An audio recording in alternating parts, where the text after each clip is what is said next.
hal itu. Keluarga korban kebakaran gedung Teradron mendatangi posko antemortem di Rumah Sakit Polri Kramat Jati, Jakarta Timur. Mereka menunggu hasil identifikasi jenazah yang hingga malam ini masih berjalan.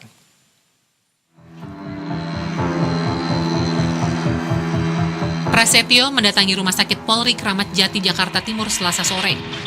Bersama keluarga ia mencari Novia, kerabatnya yang menjadi korban tewas dalam kebakaran gedung Teradron. Novia yang merupakan istri dari sepupunya sebelumnya tengah bekerja di gedung yang terbakar. Perempuan yang sedang mengandung tersebut sempat berupaya menyelamatkan diri, namun usahanya gagal. Ia terjebak di dalam gedung hingga akhirnya meninggal dalam peristiwa nahas tersebut. Artinya korban sendiri ini istrinya?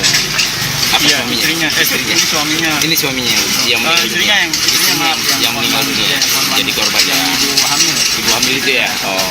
Tadi itu lagi di jalan, kayaknya jam asar ya. Oh gitu. Di jalan. Untuk korban sendiri berada di lantai 5 saat itu berarti? Iya, di lantai 5 mau turun ke lantai 1. Sudah asap. Sudah berasap, balik lagi ke lantai 5. Dan terjebak ya bang? Dari kondisinya sih alhamdulillah aman ya maksudnya ya. Masih utuh? Berarti kehabisan oksigen, Bang? Oksigen. Oh, gitu. Rencananya, jenazah Novia akan dimakamkan di kampung halamannya di Lampung. Sementara itu, hingga Selasa malam, keluarga korban terus berdatangan ke posko antemortem Rumah Sakit Polri Kramat Jati. Mereka menyerahkan sejumlah data untuk mencocokkan identitas para korban tewas. Sebanyak 22 jenazah korban tewas dalam kebakaran di gedung Teradron masih berada di Rumah Sakit Polri Kramat Jati. Jenazah yang telah diidentifikasi akan segera diserahkan kepada pihak keluarga. Steve Man, Berita 1, Jakarta. Ya pemirsa, dan untuk mengetahui informasi terkini kami telah terhubung dengan tim jurnalis Berita 1.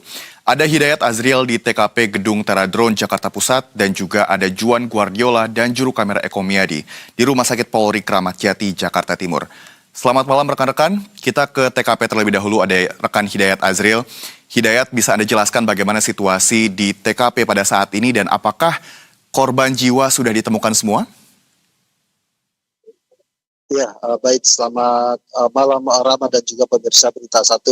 Untuk kondisi saat ini di gedung Teradron yang berada di Jalan Lejen Suprapto, Kemayoran, Jakarta Pusat, kondisinya memang masih banyak didatangi oleh warga yang ingin melihat dari jarak dekat begitu kondisi gedung yang telah terbakar pada siang tadi begitu, dan memang polisi telah melakukan pembatasan atau garis polisi begitu yang dimana warga tidak boleh melewati dari batas garis yang telah diberikan oleh petugas kepolisian. Namun dari Pokder Kamtipmas di sini melakukan penjagaan agar warga ataupun orang-orang yang memang tidak bertanggung jawab memasuki lokasi yang memang sore tadi begitu telah dilakukan olah TKP oleh tim Puslapor Barreskrim Mabes Polri.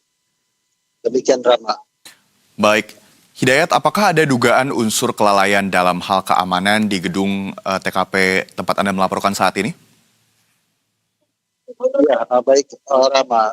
Dalam olah TKP yang dilakukan oleh tim Puslapor Barreskrim Mabes Polri tadi memang ditemukan memang tidak adanya pintu darurat atau pintu keluar untuk karyawan yang memang akan dijebak di dalam gedung begitu. Namun dari Polres Metro Jakarta Pusat sendiri telah memeriksa penanggung jawab dari gedung, pemilik dan juga HRD, yang di mana pemeriksaan dilakukan di Polres Metro Jakarta Pusat untuk mengetahui ada atau tidak kelalaian dalam peristiwa kebakaran yang terjadi pada siang tadi. Demikian, Rama. Baik, Hidayat, terima kasih dan selanjutnya kita akan beralih ke Juan Guardiola dan juga Eko Miadi di Rumah Sakit Polri Kramat Jati, Jakarta Timur. Selamat malam, Juan. Hingga saat ini bagaimana perkembangan hasil identifikasi seluruh korban tewas? Ya, selamat malam Rama dan pemirsa. Memang saat ini saya sedang berada di Rumah Sakit Polri Kramat Jati, yang dimana saat ini kami sedang menunggu keterangan yang akan disampaikan oleh pihak rumah sakit yang kemungkinan besar akan disampaikan atau diumumkan oleh Kepala Rumah Sakit Bayangkara tingkat 1 Kramat Jati, yakni Brigjen Pol Dr. Prima Heru.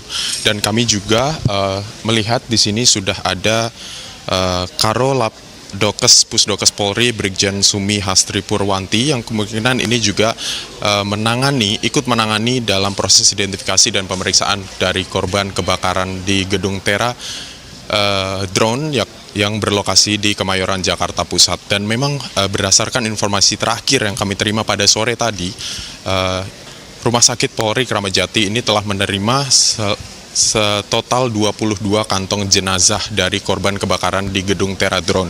Nah, tetapi pada sore tadi pihak dari rumah sakit ini masih menunggu surat permintaan dari penyidik kepolisian untuk kemudian dilanjutkan dengan pelaksanaan pemeriksaan dan juga identifikasi daripada jenazah, sehingga kami belum mendapatkan update terkait dengan apakah proses dari pemeriksaan dan identifikasi ini sudah berlangsung atau belum. Dan ini nanti juga kami akan mengkonfirmasi kepada pihak rumah sakit terkait dengan apakah ada penambahan dari jumlah jenazah yang dikirim ke RS Polri Kramat Jati, kemudian apakah juga sudah dilakukan proses evakuasi dan apakah sudah diketahui juga identitas dari para korban. Sementara itu, pihak rumah sakit juga telah membuka posko antemortem di gedung DVI. Di situ sudah disediakan posko untuk keluarga korban ini bisa melaporkan dan juga memberikan data-data yang diperlukan untuk identifikasi yang berupa foto, kemudian ada identitas dari korban, dan ini nantinya data-data tersebut akan dicocokkan dengan hasil dari postmortem, yakni postmortem di belakang saya yang merupakan fisik ataupun juga ada gigi dan juga identitas sidik jari dari korban. Nantinya akan dicocokkan dan diumumkan kepada pihak keluarga, sehingga hingga saat ini penanganan dari RS Polri Kramat Jati ini sudah menyediakan setidaknya ada 11 tim dalam menangani jenazah yang dikirimkan ke Rumah Sakit RS Polri Kramat Jati. Dan saat ini kami masih akan menunggu keterangan resmi yang disampaikan oleh pihak Rumah Sakit RS Polri Kramat Jati. Rama. Baik, Juan. Jadi memang pihak rumah sakit masih akan menunggu apakah nantinya akan ada korban-korban lain yang dibawa ke RS Polri Kramat Jati. Namun hingga saat ini, berdasarkan pantauan Anda, apakah ada keluarga yang memang sudah datang ke RS Polri Kramat Jati untuk melaporkan bahwa memang ada anggota keluarganya atau rekannya yang berada di gedung Tera Drone? Ya, terkait dengan pihak keluarga, memang pihak keluarga tadi sudah berdatangan ke gedung DVI yang menjadi tempat dari posko antemortem. Nah, pihak keluarga tersebut melaporkan terkait dengan dokumen-dokumen dari korban untuk nantinya dicocokkan dengan hasil postmortem.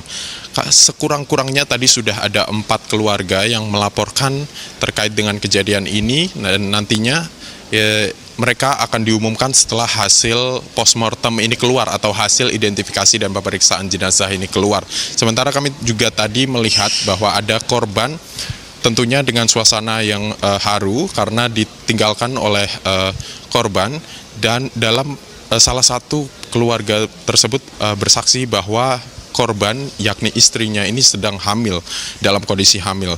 Nah, ini juga menjadi salah satu pihak keluarga yang melaporkan ke pihak Rumah Sakit Polri Kramat Jati. Rama. Baik, Juan, apakah ada kendala yang dihadapi tim DVI dalam proses identifikasi para korban hingga malam hari ini? Ya, tentu tadi disampaikan oleh Kepala Rumah Sakit Bayangkara tingkat 1 Kramat Jati, yakni Brigjen Pol Dr. Prima Heru, yang menjelaskan bahwa yang nantinya proses identifikasi dan pemeriksaan ini akan dilaksanakan setelah menerima surat permintaan dari penyelidikan kepolisian. Nah, nantinya disampaikan juga bahwa proses identifikasi ini tentunya memakan waktu yang tergantung dari kerusakan kondisi jenazah itu sendiri.